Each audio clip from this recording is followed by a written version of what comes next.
তাদের একজনকে আঘাত করা মানে তো জুলাইয়ের আঘাত।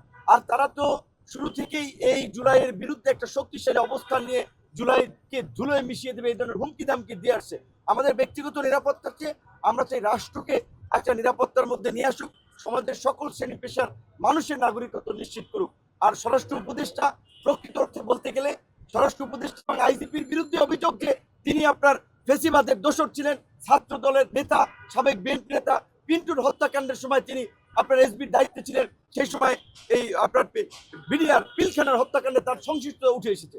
স্বরাষ্ট্র উপদেষ্টার ব্যক্তিগতভাবে তিনি আন্তরিক মানুষ, সজ্জন ব্যক্তিত্ব, সহজ সরল মানুষ, কিন্তু এই রকমের ব্যক্তি দিয়ে স্বরাষ্ট্র মন্ত্রণালয় চলে না। গণ অভ্যুত্থান পরবর্তী সময়ে আমরা আইন শৃঙ্খলা বাহিনীর প্রতি যে ভূমিকাটা আমরা প্রত্যাশা করেছিলাম স্বরাষ্ট্র মন্ত্রণালয়ে, সেইটা আমরা দেখি নাই। এবং এই উপদেষ্টা দায়িত্বে থাকতে নির্বাচন পর্যন্ত আমরা যাইতে পারি কিনা সেটা নিয়ে আমাদের সন্দেহ আছে। কাজেই আমরাও সরকারের সাথে আলাপ আলোচনা করে সরকার যদি কার্যকর পদক্ষেপ না নেয় তাহলে তো আমাদের যে ধরনের পদক্ষেপ নেওয়ার আমাদের কাছে সেটা নিতেই হবে। তবে আশা করি সরকার রাজনৈতিক দলের সাথে সংলাপ করার মধ্যে দিয়ে তাদেরকে ঐক্যবদ্ধ করে এই পরিস্থিতি কিভাবে মোকাবেলা করা যায় তার একটা পথ তারা আপনার আমাদের সামনে উপস্থাপন করবে।